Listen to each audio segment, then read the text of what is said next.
Excuse me, man. Quick question for you, bro. Is this your Lamborghini? Yeah. And what do you do for a living? Construction and real estate. I graduated college in 2009. I always knew I wanted to have a business, and so I just started, man. I just got to it. What's the most amount of money that you've ever made in a single year? I built the business from the ground up, 13 years, 2 months, and I sold the business for $115 million. That G-Wagon right there, this Cullinan, the mortgage on this $20 million home right here is paid for by passive income. Yeah, my company, we've done a little over $35 million in the past year. We're valued at about $140 million right now. So I think from a young age, I've had just a different way of thinking. In school, I hated it. I sucked at school, but I always knew how to sell. You need to learn how to sell. Without sales, there is no money. I'd rather 1 billion followers than $1 billion because with 250,000 followers, I'm bringing in 9 digits in revenue. What has been the most amount of money that you've ever made in a single year? Yeah, you know what, man? Just get in the fucking car.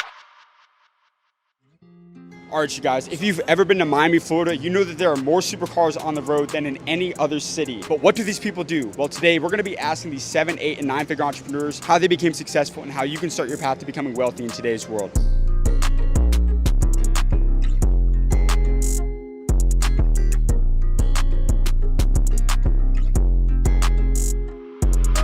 All right, you guys, we are in one of the wealthiest neighborhoods in all of Miami, Florida. We have a very special surprise for you. We're here at Eric Spofford's house. He's a 9-figure entrepreneur. He sold a company for over $100 million, has an 8-figure real estate portfolio, and invited us out to his house to give us some game for all the young entrepreneurs out there. Let's see what Eric has to say. How you doing, Eric?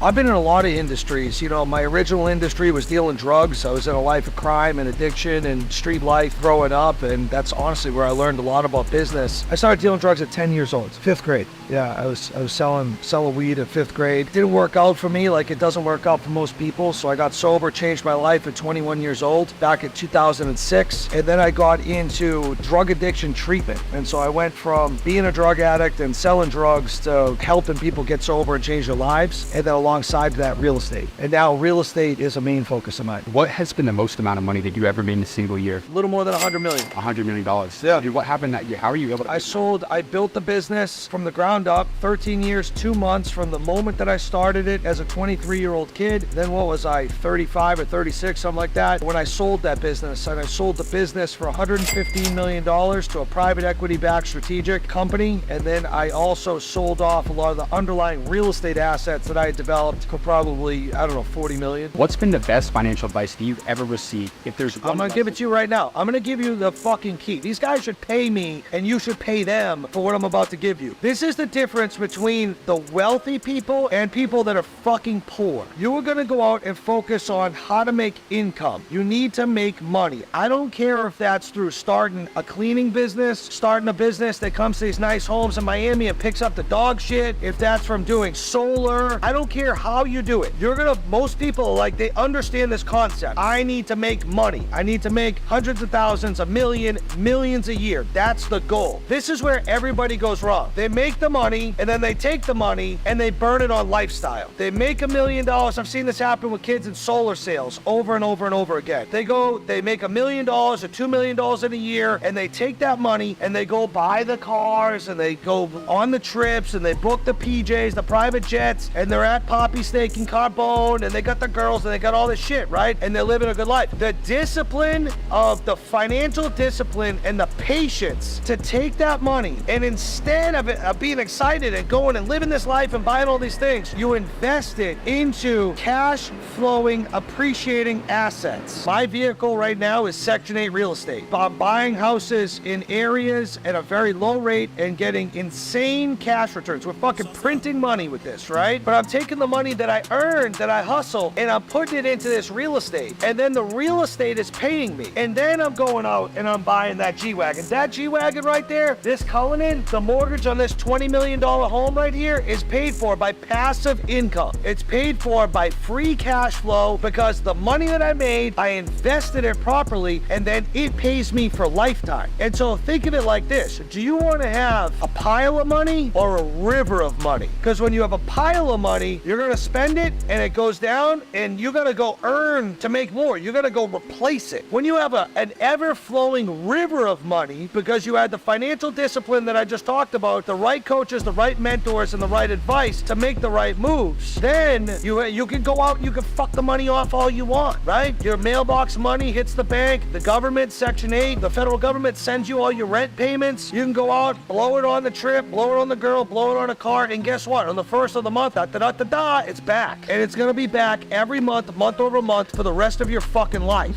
Eric, thank you so much. Yeah, love, bro. Love. All I gotta say is that interview with Eric might have been one of the craziest interviews I've ever done in my life from a perspective of value and the amount of game he dropped for the entrepreneurs. That's a 9-figure entrepreneur. Jack, what are your thoughts on that interview? You watched the whole thing. What are your thoughts on that? Man, it's super inspiring just to see him be able to tell his story. You know, he went from drug and alcohol addiction, being able to develop a business that could actually help people, and ended up selling that thing for 9 figures. At the end of the day, he pointed out the blueprint for how you get wealthy, man. Stop spending the money once you make it. You have to get income. It's all about the vehicle. Warren Buffett talks about the vehicle. And instead of spending that money, you got to put it into cash flowing assets like real estate that are going to pay you passive income over and over and over again. Keep building that portfolio so when you wake up in the morning, you get $10,000 that just hits your iPhone, straight passive income, and that's how you know you're fucking rich. Let's go.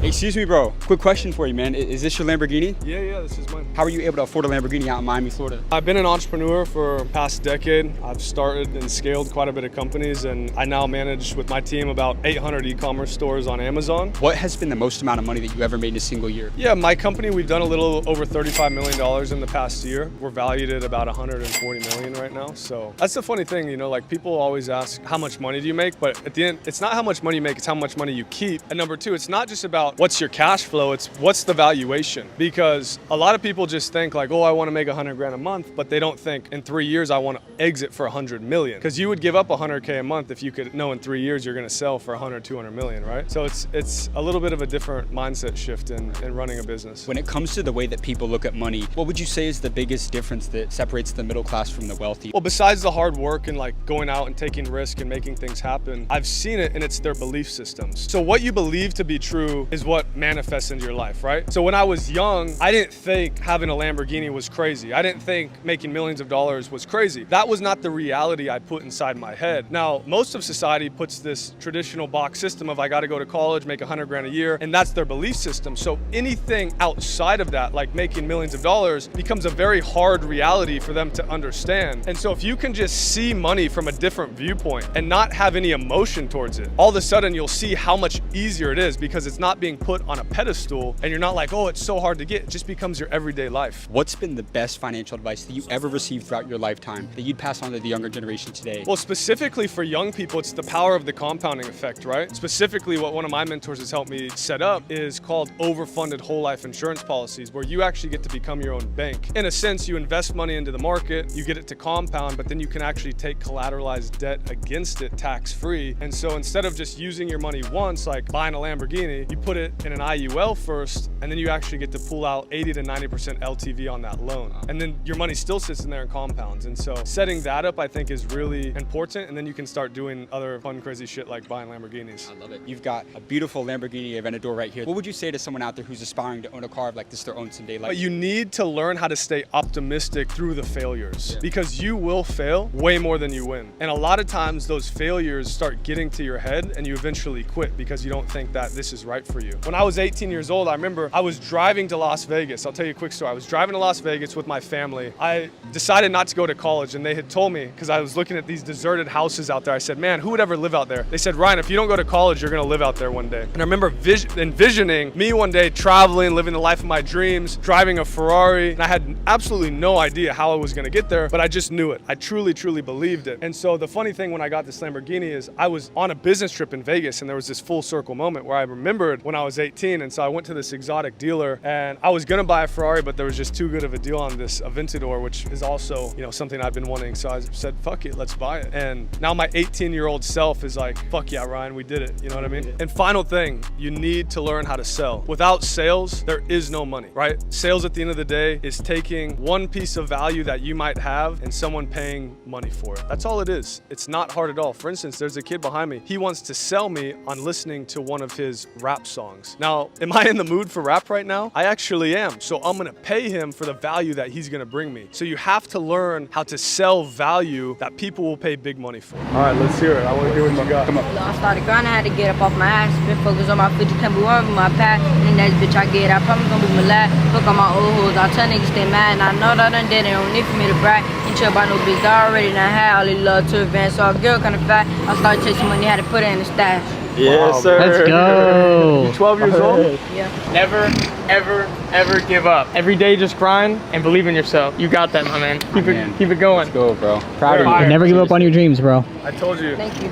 Shout out to that boy Ryan, man. He made over $30 million with his company in a single year. Had one of the most beautiful Lamborghini Aventadors I've ever seen in my entire life, and gave some great game and value for all the entrepreneurs out there. Let's keep this Miami video going, and let's go get this next one. All right, you guys, so we are at one of the nicest luxury apartments in all of Miami, Florida, and my man's right here just pulled up in the Ferrari. We're gonna go over to him. He's got the window down. We're gonna try and get some free game. Figure out how he was able to afford a Ferrari out in Miami, Florida. Excuse me, bro. A question for you, man. Is this your Ferrari? Yes, yeah. What do you do for a living? I sell watches and jewelry, bro, and cars too. Actually, Yeah, and how here long in have you Miami. been a business owner for? 5 years now. What's the most amount of money that you've ever made in a single year? We generate over 9 digits in revenues every single year, which is over $100 million a year. Is it cool we asked you a few questions outside of the Let's car? get it, bro. Sorry. Awesome. Let's go. So what's your name, man? James, bro. I've James. seen you, I think, on Yeah? social media. Yeah. My man. Have you always been a business owner, right? Like what? Like, did you ever work a job, or what were you doing before you started I your worked business? hella jobs, bro. I Yeah. worked at least 6, 7 jobs. Every summer I'd be busy. You know, I'd never just be chilling at home playing video games. And I was always driven. Like I had friends that, like I grew up around like a lot of rich people. My parents are very well off, but I was not spoiled. So being around so much nice stuff, I would always see nice cars. My dad never, even though he had the money, he would never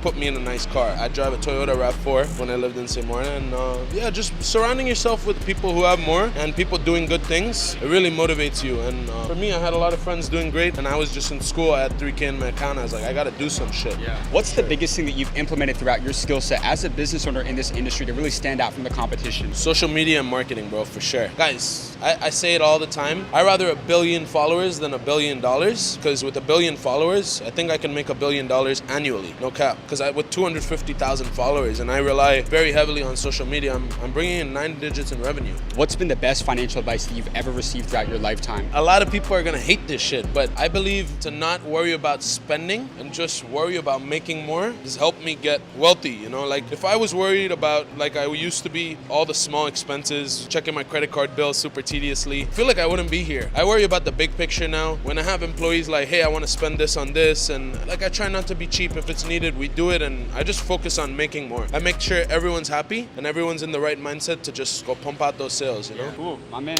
Thank you, James. Let's go. Man, this Miami video has been absolutely insane, but I want you to comment down below who's been your favorite interview and why. We love making this content for you guys, so be sure to like and subscribe. But with that being said, let's get back to these interviews. Excuse me, man. Quick question for you, bro. Is this your Lamborghini? Yeah. And what do you do for a living? Construction and real estate. I graduated college in 2009. I always knew I wanted to have a business, and so I just started, man. I just got to it. How long have you been an entrepreneur for? Right at 15 years. What's the most amount of money that you've ever made in a single year as a business owner? We'll do 30 million in revenue. I'll probably make about 5 M. How did you go from making 6 to 7 figures in your business to go from 7 to 8 figures? What's the secret to scaling? Well, I always say one big important secret to scaling is not quitting. A lot of people jump from one business to the other because they get their ass handed to them. If you can stay in the same business and take the punches enough times to see them coming, you can start to dodge them and get your licks in. And I think for me, man, is I always kept the main thing the main thing. I burned the boats. I didn't go starting a million different businesses. And even if I did start a little side hustle here or there, I put the majority of my energy into one tree that I was watering, and it bared fruit. And now that it's bearing fruit, now we're just racking up everywhere. We go all over the country asking business owners their advice to young entrepreneurs. Could we ask you a few questions for the channel? Yeah, you know what, man? Just get in the fucking car. Let's get it, man. I appreciate you. How have you been able to consistently close big deals, landing big clients over the last 15 years as an entrepreneur? What's the secret to selling? When it comes to selling, especially in construction or any very like industry specific thing, you need to be able to sell with conviction.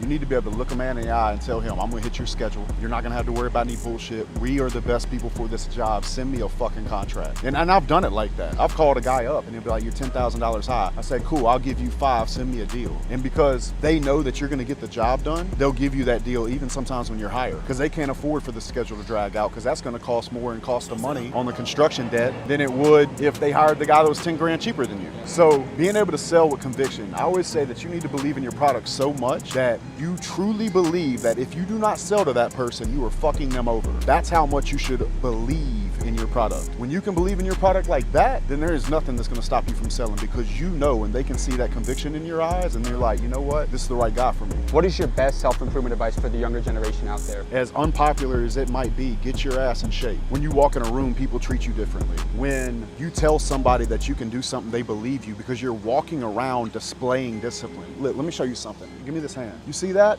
Yeah. That says something to me when I see it.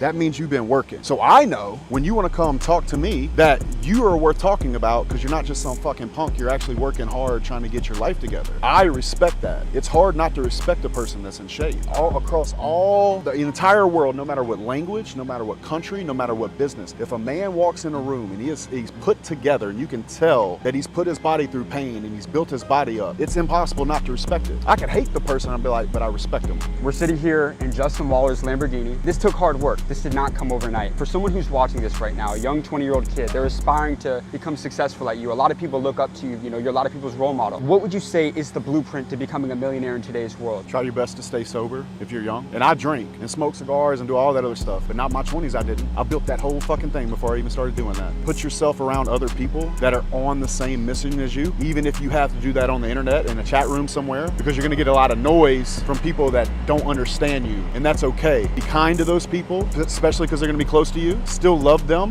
but respectfully go your own direction, and don't put yourself around them if they're not on the same path as you. Keep your body healthy. Everything else can just happen.